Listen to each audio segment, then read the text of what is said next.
Hey everyone, welcome back to Unbiased Magic Reviews. I'm glad you guys are here. Today I have another top 5 magic review for you, and I'm taking a look at the venerable open prediction card plot. Now, if you're into card magic, then there's no doubt that you know about the open prediction, because there are hundreds, if not thousands, of variations of this card plot that exist. As usual, I'm going to try to give you guys a very brief history of the card plot, because I could do a complete review just on the history of this. I'm going to talk a little bit about the conditions I set forth in this review, what I was trying to accomplish with doing this, go over a couple of notable mentions, and then get into the actual top 5 list. So this month I've decided I was going to split this up, just like I have in previous months, into 2 top 5 reviews.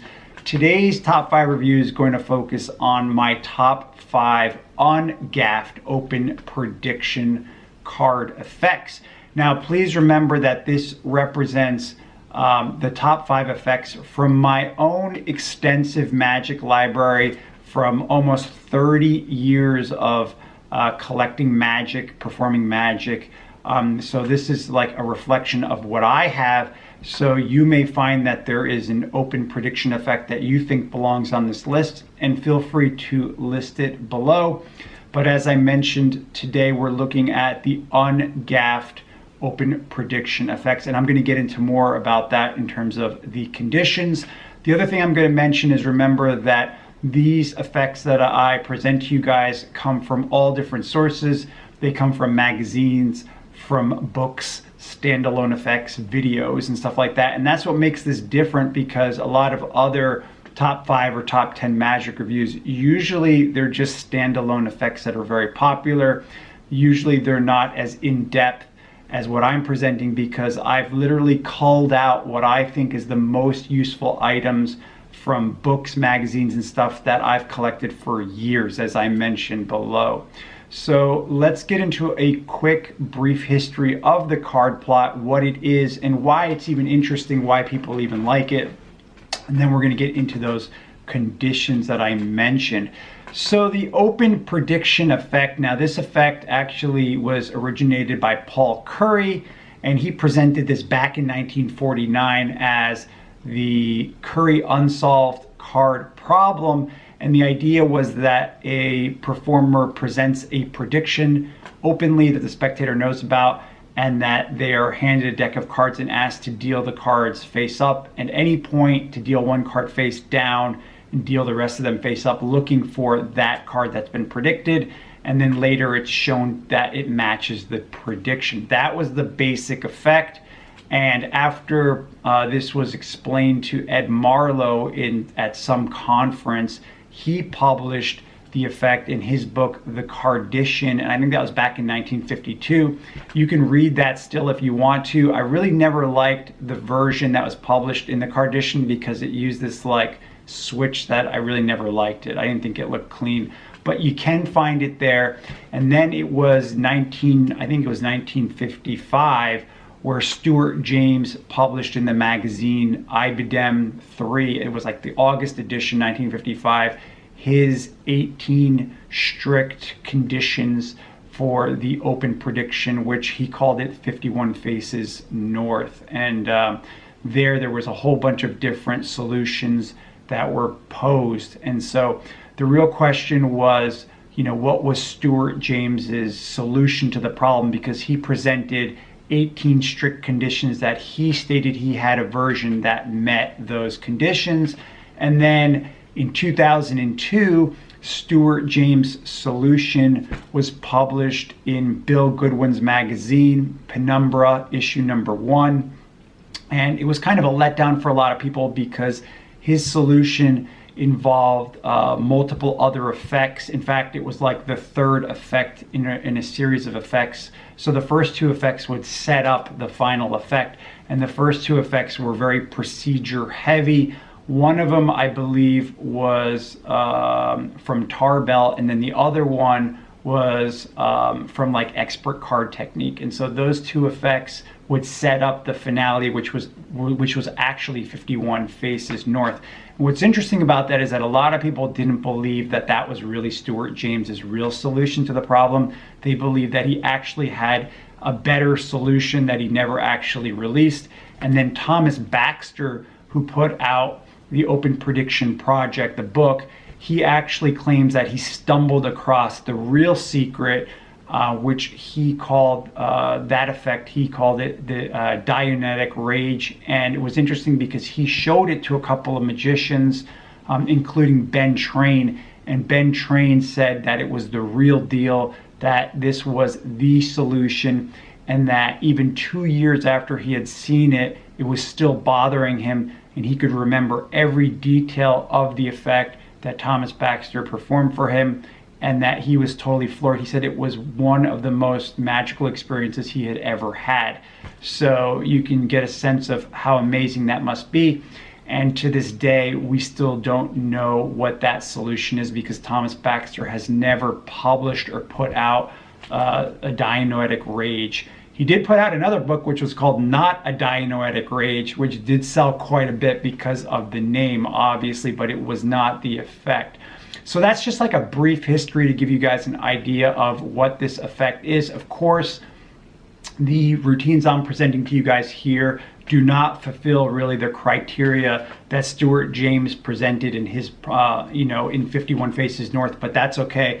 I've selected those effects that I've used over the years that I think are really useful and get really good reactions. And you have to understand that the reason why the effect is so strong, the open prediction, is because you're posing a problem to the spectator that seems impossible. You're openly predicting that your spectator is going to stop at the right place, even though you're not influencing them. And so the spectator has to wonder if it's really fate or not.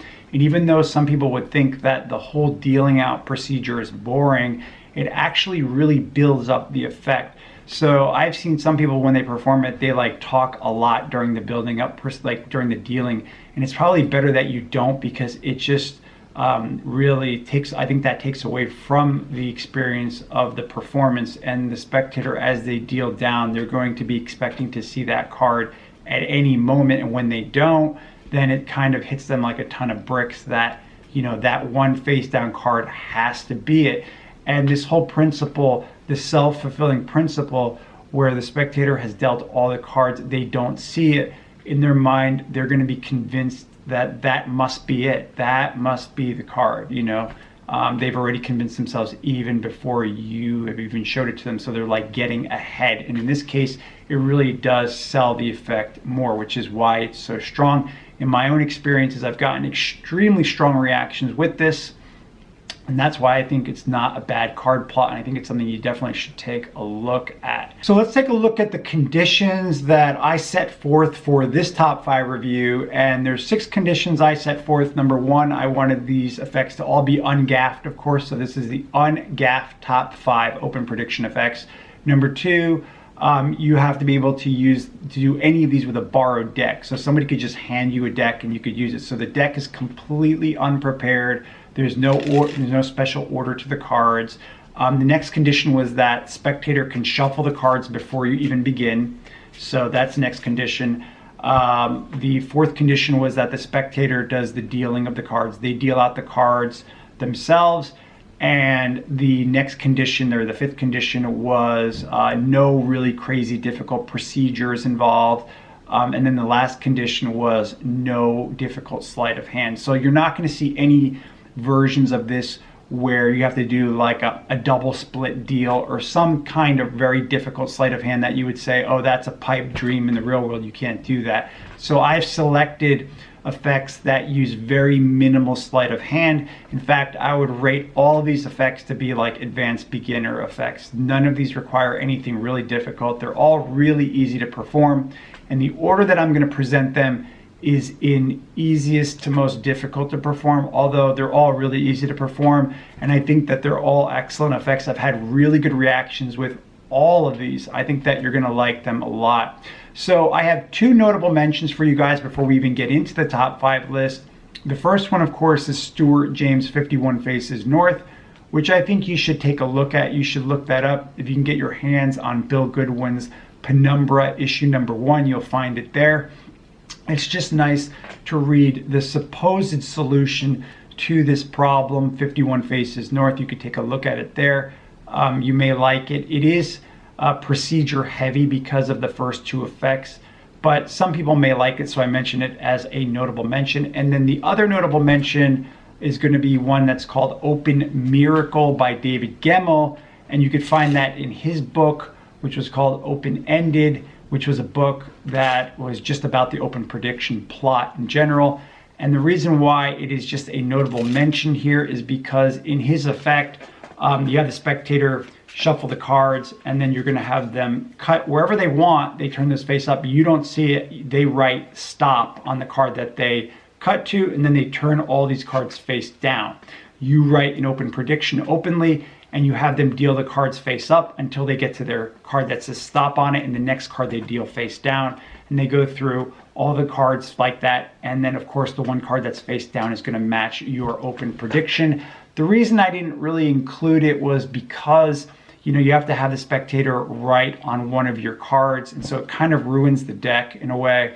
So I just didn't include it there, but it's an excellent mental effect when you think about it. It really gets really good reactions. I've had good success with it, and it's extremely simple to perform. It's really, really easy. There's no sleight of hand.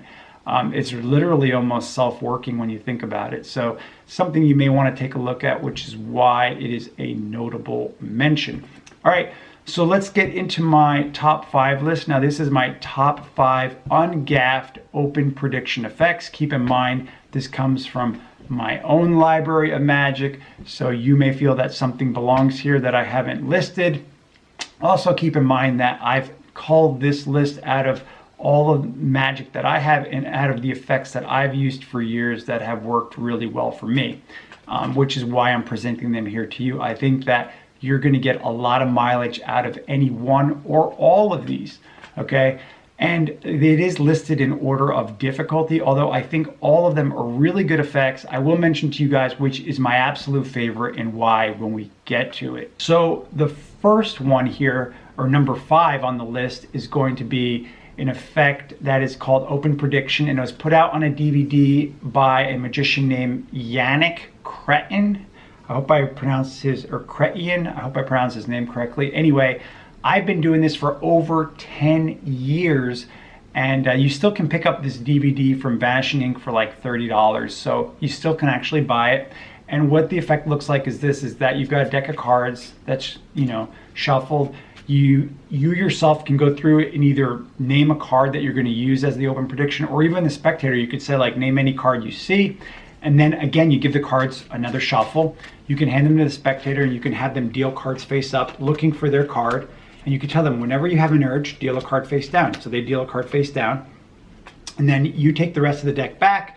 You can deal a couple more if you want face up, or you just turn them over and you put them on top, and then all you do is spread out the deck, and you can let the spectator pull out the face down card themselves at that point, and they'll see that it matches the open prediction at that point. It's absolutely simple to perform. It's very streamlined because it's very quick. So if you're looking for a quick version of the open prediction, this is something you probably want to take a look at. I would say that it's really self-working. If you can spread a deck on a table, you can perform it. There's like no sleight of hand at all. And it's really an excellent version. You're gonna really like it a lot. It will fool a lot of people. Again, I've been performing it for over 10 years. It's one of those things that I go to every now and then when somebody hands me a deck and they want to see something. I'm like, okay, here, come here, check this out. And it's that kind of effect that you're going to find yourself going back to a lot. So that's number 5 on my list. Moving along to number 4, we have an effect from Thomas Baxter. I mentioned him earlier. You can still pick up his book, which is called The Open Prediction Project. I think it's being sold for like around $50 from your favorite magic dealer. And there you're going to get a book that's full of a bunch of different versions and variations of the open prediction. But this effect from Thomas Baxter that I'm mentioning here, my number 4 here, is called 27 Below. And in this effect, you take a deck of cards, which again, you can let your spectator shuffle the deck before you begin. you're going to go through the deck and you're going to say, I just want to make sure the card I'm thinking of is in the deck. You go through it and you say, yep. You make your prediction. You say, I'm going to predict this card. You hand the cards to the spectator and you have the spectator start dealing cards face up. You tell them to look for the prediction that you've made, but whenever they want to, they can stop. So they're going to deal. At some point, they'll stop and you'll say, do you feel like you feel like I influenced you? And they'll say no. You have them count the cards that they have left in their hand. And then based on the cards they have left in their hand, they deal a few more cards and then they deal a card face down. The rest of them, they deal face up, looking for that prediction, which they're not going to see. And then they themselves can turn over the face down card and see that that matches your prediction. And the reason the effect is so strong is because the spectator, it feels like they have total control of what's going on. They stop where they want to. There is a small element of math involved, but I think that it's not a bad trade-off because everything is happening in the spectator's hands. You literally don't have to touch the cards once you've checked to see that your card is in the deck that you're going to predict, so to speak. So that's really what the effect is. I've gotten good reactions from it. I think that you would too if you check it out. If anything else, you also will really like his book, The Open Prediction Project, which also I would recommend that you take a look at that if you like this card plot in general, because there's tons of different versions of this effect. There are some that you will definitely like a lot. Moving along to number 3, we have an effect from Larry Jennings, which was called the Devious Open Prediction. And this was published in Genie magazine. This was the April 1999 edition. You can take a look at it there. It also was published in Richard Kaufman's book called Take It Easy, Mr. Jennings. You can find it also in that book as well. And the effect is devious. It really is. It's an excellent open prediction effect. Again, it is completely impromptu from a shuffle deck in use. You'll take the cards from the spectator and you say that you're going to make a prediction. You take out a card and you say that this is your prediction, that you're predicting the mate of the card. You put this on the table, and at that point you're going to tell the spectator that you want them to think of a number from 1 to 52, whatever number they want. You just tell them name a number. So they name a number, like for instance, like 15, and you tell them, look, here's what I want you to do. I want you to deal cards face up, and you show them by dealing a couple of cards face up, and you say when you get to your number, you're going to deal that card face down. So they understand what that is. You give the cards in your hands a couple of cuts. You put the rest of the cards on top, and then you give it, again, one more cut. You hand it to the spectator, and they do exactly what you said. They're going to deal down to that number that they said, and at that number they deal one card face down. All the rest they deal face up, looking for the mate to your prediction that you put out. Of course, they're not going to see it. They themselves can turn the cards over and find that the one card that's face down is the mate to your prediction. So that's the effect. And it's a really slick little effect because in the instructions that you give is when you do all the dirty work. And because it's done very quickly, the spectator doesn't even know what to expect. There's zero sleight of hand and you're way ahead of them. So it's an effect that I think you'd like a lot. I've gotten a lot of good reactions from it. As a side note, you also may want to take a look at a variation of that effect, which was published by J.K. Hartman in his book Card Dupery. And that effect was called Patent Portend. And it's a streamlined version of this effect by Larry Jennings, although I favor the Larry Jennings version, which is why I'm actually mentioning that one as number 3 on my list. But for those people that want to hunt down stuff, and if you can get your hands on J.K. Hartman's book Card Dupery, then you can take a look at the variation that he published. Moving along to number 2, we have an effect by Carl Fulves called Second Sight. And this was published in his book 13 Prophets, which was new approaches to the open prediction. Now you will find that that book may be a little bit more difficult to find, and that book is all about the open prediction card plot. You can still find it. I'm seeing Carl Fulves' books still being sold on eBay all the time. Now I have almost a complete collection of Carl Fulves material that I've collected over the years. I bought off of eBay, and it wasn't cheap, but definitely worth it. And this is one of those books that I would recommend that you buy if you can find it. Remember, it's called 13 Profits. I'm going to show you what the effect looks like because it's a two-phase effect where the first phase sets up the second phase.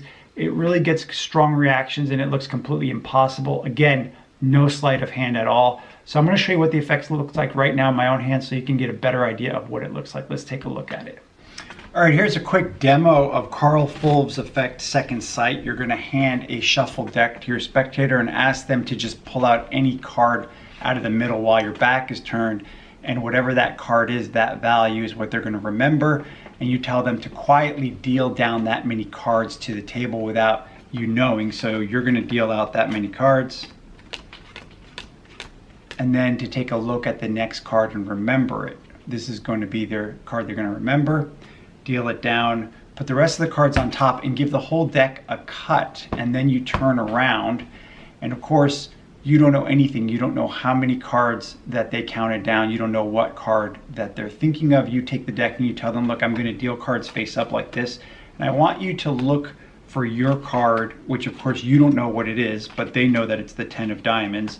And you say, at some point I might get a sense of what your card may be or where it is. I may deal a card face down at that point.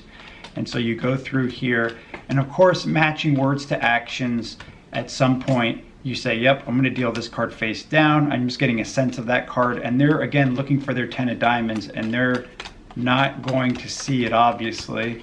You're going to go through the whole pack like this, and obviously they're not going to see it, so they don't ever see it. And then you can ask them what card was your card. They're going to say the 10 of diamonds, and you can clearly show them that there's their card. So then at this point you tell them, look, I'm going to make an open prediction, and you take out a piece of paper, and in this case I would write like Jack of Hearts is what I would write. That would be my open prediction. And you tell the spectator, look, I don't know the number you're thinking of, right? And somewhere in this pack is my open prediction. I want you to deal down to your number that you're thinking of that I have no idea what it is. And when you get to that number, deal that one card face down, but deal all the rest of them face up. And while you're doing that, look for the Jack of Hearts, which is my prediction. So they're going to be looking for the Jack of Hearts, and they're going to deal down exactly to the number, which in this case was 11. 7, 8, 9, 10, and they're going to deal number 11 face down. They're going to keep going, obviously looking for the Jack of Hearts, and they're not going to find it as they go through there. And this is all hands off. You don't touch anything at this point whatsoever. They're going to see that it's not there. They themselves can go through the deck and find that your open prediction came true. All right, so you guys took a look at Second Sight, and that is number 2 on my list of Ungaffed open prediction effects. Finally, the number 1 Ungaffed open prediction effect is a version by Ed Marlowe. So I'm going to give you actually 2 different options here. The first one, which is my absolute favorite, was published in Marlowe's magazine number 5, and that was the 6th variation of the open prediction that Marlowe published. And the reason I'm giving you 2 options is because I know that it's going to be difficult to get your hands on Marlowe's magazine. I actually have a complete set that I bought several years ago, and it was very expensive. I'm not even going to tell you guys how much I paid for it because I'm almost embarrassed to tell you because that's how expensive it was. But I still feel that it was really worth it, and especially as an investment, it'll be worth it maybe even down the road later on. But if you can get your hands on Marlowe's magazine number 5, then check out the 6th variation of his open prediction. Just to give you an idea of what it looks like, this is what it looks like. You hand a deck to your spectator, or maybe they have a deck. You make a prediction out in the open, and you can let them shuffle the cards. They then deal the cards face up, looking for your prediction. Whenever they want to, they can deal a card face down. What's nice is when I present it, I usually give them the option here. I say, I'm going to give you an option to change your mind, but just once. You want to keep that one, or you want to turn it face up and go further. It's just a little presentational point that I like to do. But eventually they're going to deal one card face down, and they'll go through all the rest of them face up. All you do at this point is you pick up the cards and you show them that there's one card face down here in the middle that they have there. You turn the deck over and you spread it on the table, and now that face up card, the one face up card in the middle there, or wherever it is they left it is matches, you know, it's your prediction. And it's just so strong that it just knocks people out completely. And that's the reason why this is my favorite version of the effect, because literally everything is really done in the spectator's hands. All you're doing is showing them, okay, look, here's the card that you left face down, and you just turn the deck over and spread it. And you're just matching actions to words, really. It's my absolute favorite ungaffed open prediction effect. It gets extremely strong reactions. I've had really good results with it. But again, it may be difficult for you to track it down. So I'm going to give you another option. Another option would be to check out another version that Ed Marlowe put out, which was called, it was Olram's Open Prediction. And this was published in John Rockerbomber's book, Marlowe Without Tears. You can still get that off of eBay. I see it being advertised all the time. If you don't have the book, you definitely should buy it anyway. And in that version, you have a borrowed deck or your own deck, and you shuffle it. You hand it to the spectator and you tell them your open prediction. You make the open prediction and you tell them to deal cards face up. Whenever they want to, they'll deal a card face down. They can deal some more cards face up. Then you take the cards back and you can show them, look, here's the card. You put them on top. You say, like, let's go through the cards face up. You go through the cards face up looking for the prediction. When you get to the face down card, you out jog it. And you show them it's the only face down the deck card, the only face down card in the deck. If they can grab it themselves, look at it, and of course it matches your prediction. So I think that Ed Marlowe's solution there is really clever as well, and I think it's probably just as good as the one that I mentioned earlier, the other version, but obviously a lot easier to get to because you'll be able to buy that book. You could buy it today if you wanted to. You could just do a search for it. I'm sure you could find it. So I just mentioned it because I know a lot of people probably would get upset when they can't get their hands on Marlowe's magazine that I had mentioned before. Anyway, there's 5 different open prediction effects that are completely ungaffed, and I would tell you guys that I've gotten very strong reactions with all 5 of them. It's really hard to put any one above any of the others because they all get really strong reactions. Personally, my own favorite one is the one I mentioned, the 6th variation in Marlowe's magazine of the open prediction, but you may like one of the other ones even better. Like I mentioned earlier, you may like the first one I mentioned just because it's extremely streamlined. It's very commercial. It's an effect that you can do in a very short amount of time and gets very strong reactions. Anyway, guys, that's my top 5 ungaffed open prediction effects. If you think I missed something, please just leave me a comment below. Hopefully this review has piqued your interest in this card plot if you're not familiar with it. If you have any questions or comments, just leave them for me. Thanks so much, guys, for tuning into my magic reviews, and I'll see you on the next one.